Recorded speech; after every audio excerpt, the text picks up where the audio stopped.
먼저 누가 그곳에 들어가는가? 여기 1절 말씀에 보면 그날에 유다 땅에서 이 노래를 부르리라. 우리에게 견고한 성읍이 있으며 여호와께서 구원을 성벽과 외벽으로 삼으시리로다. 이렇게 이야기를 했습니다. 여호와께서 구원을 성벽과 외벽으로 삼으시리로다. 이게 좀 애매한데 쉽게 얘기하면 하나님께서 친히 성벽과 외벽이 되셔서 구원을 베푸시겠다라고 하는 말씀입니다. 그러니까 하나님이 친히 성벽과 외벽이 이렇게 되시는 거예요. 그러니까 하나님이 경계가 됩니다.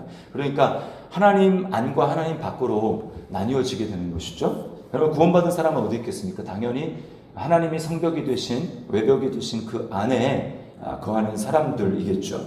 그래서 2절 말씀에 보면 너희는 문들을 열고 신의를 지키는 의로운 나라가 들어오게 할지어다. 이렇게 이야기를 합니다. 그러니까 하나님이 성벽과 외벽이 된 그 거룩한 성, 그 안에 들어올 사람들은 누굽니까? 여기 보니까 신의를 지키는 의로운 나라라고 이야기를 합니다. 신의. 이게 뭐냐? 한마디로 믿음입니다. 믿음을 끝까지 지킨 신실한 하나님의 백성들이 그곳으로 들어온다라고 이야기를 하고 있습니다. 그래서 우리가 믿음을 가졌다라는 것은 믿음을 지켜낸다라는 뜻입니다. 그래서 우리 마태복음 4장 여기 보면은 씨 뿌리는 4장이 아니고 13장이죠. 이렇게 씨 뿌리는 비유가 나오는데 거기에 보면은 열매 맺는 사람, 옥토에 뿌려진 사람은 누구냐면 말씀을 듣고 마음에 간직하고 인내하면서 결실하는 사람이라고 이야기를 해요. 그리고 계시록에도 보면은 요한 사도가 뭐라고 얘기하냐면 나는 예수의 환난과 참음에 동참하는 자다 이렇게 이야기를 합니다. 그러니까 믿음을 가졌다라는 것은 그냥 우리가 그냥 내 속에 믿음이 있는 것으로 끝나는 것이 아니고 그것은 구체적인 삶의 현장을 살아갈 때에 그 믿음을 적용하면서 인내하고 참아내야 될 것들을 참고 인내하는 것들이 바로 믿음이고 그것을 믿음을 지켰다라고 말씀을 하는 것입니다. 그리고 그런 자들이 마지막 때에 하나님 앞에 하나님이 의가 되시고 성벽이 되시는 그 안에 있을 자들이다 이렇게 이야기를 하고 있습니다. 그래서 계속 같은 이제 그 기조로 나가는데 3절에 보니까 주께서 심지가 견고한 자를 평강하도록 지키시리니 이는 그가 주를 신뢰함이니이다. 그 사람이 바로 주님을 신뢰하는 사람인데 그런 사람은 심지가 견고한 사람이다. 그러니까 신의를 지키는 사람, 믿음이 있는 사람은 마음의 심지가 견고한 사람인데 그것은 곧 그가 주님을 바라보고 주님을 믿고 있기 때문이다. 그런 사람은 평강을 누린다는 거죠. 평안을 누린다는 것입니다. 4절에 너희는 여호와를 영원히 신뢰하라. 주 여호와는 영원한 반석이심이로다. 그러니까 우리가 끝까지 영원히 신뢰할 만한 대상은 하나님밖에 없다라는 것입니다. 영원한 반석, 만세 반석, 딛고 있어도 위태롭지 않고 절대 꺼질 일이 없는 그 반석은 하나님밖에 없다라는 것이죠. 다른 것은 단단하게 보이나 다 잘못 밟으면 푹 꺼지는, 그래서 우리로 하여금 늪에 빠지게 만들고 위험에 빠지게 만드는 반석이 될 수 없는 것들입니다. 그러니까 우리에게는 딱 두 가지 길이 있을 뿐이에요. 하나는 영원한 반석이 되시는 하나님을 또 반석이신 하나님으로부터 나온 그 말씀을 딛고 한 발 한 발 딛고 살아가는 그 방식이 있고, 그러나 그것은 내면에는 평강이요 기쁨이 있다 할지라도 외면으로는 어려움과 괴로움과 또 참아내야 할 일들이 있는, 그래서 불편함이 있는 그런 삶입니다. 외적으로는 힘들지만 내면에는 하나님이 주시는 평강이 있는 그런 삶을 살 것인가, 아니면 잠깐의 즐거움과 쾌락, 외적인 그런 것들이 있지만 내면에는 답답하고 허무하고 평강이 없는 그런 삶을 살 것이고, 살다가 영원한 괴로움 가운데 들어갈 것인가, 딱 그 두 종류의 삶밖에 없습니다. 성경에 보면 우리는 어떤 사람인가, 히브리서의 말씀에 보면은 하나님이 마지막 때에 심판하시는 것은 뭐냐? 흔든다고 말씀하세요. 이 세상을 하나님이 흔드십니다. 이 세상에 있는 것들은 다 흔들려요. 흔들리는 것들은 다 심판받아 멸망할 것입니다. 그때는 천체도 다 흔들려요. 하늘의 해와 별과 달 이런 것도 다 흔들리고 떨어지게 되어 있습니다. 또 이 세상에 산들도 다 무너지게 됩니다. 비유입니다. 하나님이 흔들면 다 흔들리는 것들, 그것은 다 심판받을 것들이고, 들어갈 거예요. 지옥에 들어갈 것들입니다. 근데 성도들에 대해서는 뭐라고 하냐면 성도들은 흔들리지 아니하는 나라, 진동치 않는 나라를 받은 사람입니다. 하나님의 나라는 흔들리지 않는 나라, 진동치 않는 나라입니다. 우리는 바로 그 하나님의 나라를 선물로 받은 사람, 그 하나님 나라에서 흔들리지 않는 영원한 삶을 살 사람들이 바로 저와 여러분들이라는 거예요.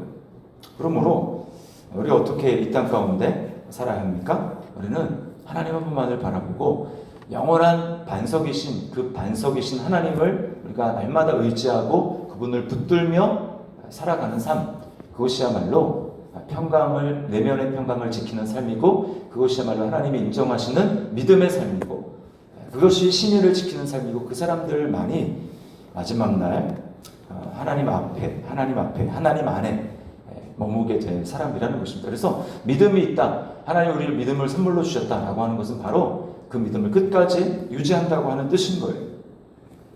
두 번째는 뭔가 날마다 의로운 삶을 연습하며 의로운 모습으로 변화되는 삶입니다. 8절 말씀을 보시면 여호와여 주께서 심판하시는 길에서 우리가 주를 기다렸사오며 주의 이름을 위하여 또 주를 기억하려고 우리 영혼이 사모하나이다. 하나님의 심판을 기다렸다. 주님을 간절히 사모했다. 이렇게 이야기를 합니다. 하나님의 심판, 의로우신 심판을 기다리는 거예요. 왜 그렇습니까? 9절 말씀에 밤에 내 영혼이 주를 사모하였사오니 이 밤이라는 것은 물리적인 밤도 되겠지만 지금 의가 행해지고 있지 않는 어두운 세상을 말하는 것입니다. 밤. 그 밤에 내 영혼이 주를 사모하였사온즉 내 중심이 주를 간절히 구하오리니 이는 주께서 땅에서 심판하시는 때에 세계의 거민이 의를 배움이니이다. 하나님의 참된 심판이 임하기 전에 이 땅 가운데 의는 없습니다. 진짜 완전한 의는 없어요. 이 땅의 재판에 진정한 의로움이 있습니까? 사람의 입맛대로 아주 교묘하게 변화시켜가지고 억울함을 당하게 하는 것, 이것이 억울함이 있는 것이 바로 이 세상의 심판이죠. 그러나 하나님의 영원한 최후의 심판, 하늘의 심판이 하나님의 법정에서 이루어질 때 그때 세계 만민이든 의로운 하나님의 백성들을 포함해서 그때 비로소 의가 드러나는 이것이야말로 진짜 의로운 심판이구나 라고 하면서 공의가 무엇인지 정의가 무엇인지를 그때 우리가 비로소 완전히 알게 되는 것입니다. 그러나 악인들은 어떻습니까? 10절 말씀 보세요. 악인은 은총을 입을지라도 의를 배우지 아니하며 정직한 자의 땅에서 불의를 행하고 여호와의 위엄을 돌보지 아니하는도다. 이 세상에는 의가 없습니다. 그래서 옳은 것을 그르다고 하고 그른 것을 옳다고 하는 것이 바로 이 세상이에요. 우리가 지금 그런 세대를 살아가고 있지 않습니까? 자신의 생각과 육체의 정욕대로 행함으로 불의를 행하면서도 그것이 옳다고 주장하는 시대예요. 그래서 진리를 거짓 것으로 바꿉니다. 로마서 1장 보세요. 다 그런 사람들 이야기입니다. 보이지 않는 하나님의 영광을 보이는 썩어질 금수의 형상으로 바꿨습니다. 또 하나님이 주시는 많은 것들을 누리고 있으면서 하나님의 은혜를 간접적으로 경험하고 있으면서도 감사하지 않습니다. 순리로 쓸 것을 영리로 바꿨습니다. 남자가 남자를 대해서 서로 부끄러운 일을 행하고 있습니다. 동성애죠, 동성애.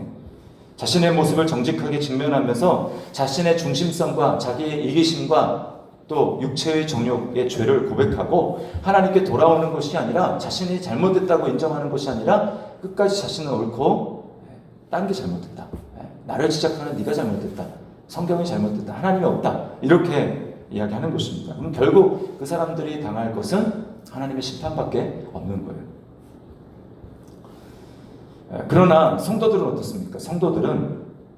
하나님이 성도들은 이 땅 가운데 그냥 그렇게 버려두지 않아요. 우리가 자신의 고집을 주장하고 의롭지 않은 것을 의롭다고 얘기하고 우리가 속아 살 때 하나님께서는 우리에게 말씀으로 징계하십니다. 말씀으로 깨닫게 하시고 그렇게 하세요. 그래서 20절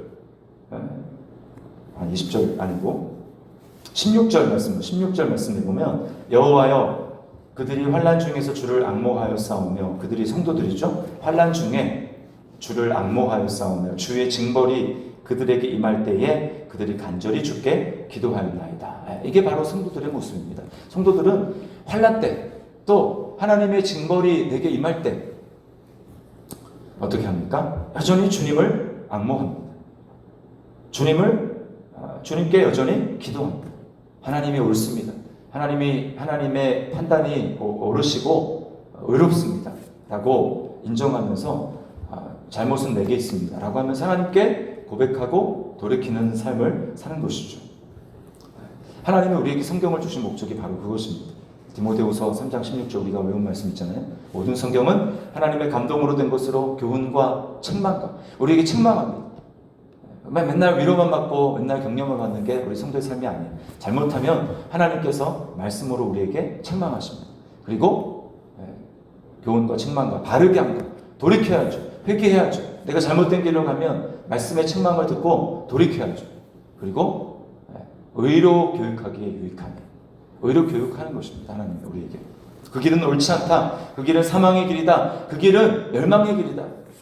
그 길을 따라가면 안 된다. 라고 우리에게 말씀하는 것입니다. 그래서 그 다음 17절 말씀입니다. 이는 하나님의 사람으로 온전케 하며 모든 선한 일을 행하기에 온전케 하려 하십니다. 우리로 하여금 선을 행하고 하나님의 성숙한 모습, 예수님을 닮은 성숙한 모습으로 우리를 의로 교육하고 우리를 의로 훈련하기 위해서 하나님은 말씀을 가지고 우리에게 책망하시는 거예요. 거기에 따라야 하는 것입니다. 그렇게 될 때 마지막 날에 어떤 모습이 있는가? 자, 20절 말씀 보세요. 내 백성아 갈지어다. 내 밀실에 들어가서 내 문을 닫고 분노가 지나기까지 잠깐 숨을 지어다. 보라, 여호와께서 그의 처소에서 나오사 땅의 거민의 죄악을 벌하실 것이라. 땅이 그 위에 잦았던 피를 드러내고 그 살해당한 자를 다시는 덮지 아니하리라. 이게 어떤 그림이 연상이 됩니까? 출애굽 때 6월절 사건. 그때 하나님의 심판의 천사가 칼을 들고 애굽의 온 지역을 돌아다니면서 칼로 심판합니다. 그때 하나님의 백성 절대 밖으로 나오면 안 됐어요. 또 꼭 문을 닫고 밖으로 나오지 않고 그 안에 거해야 했습니다. 그 문에는 뭐가 발라 있습니까? 문의 좌우 임방 거기에 뭐가 발라 있습니까?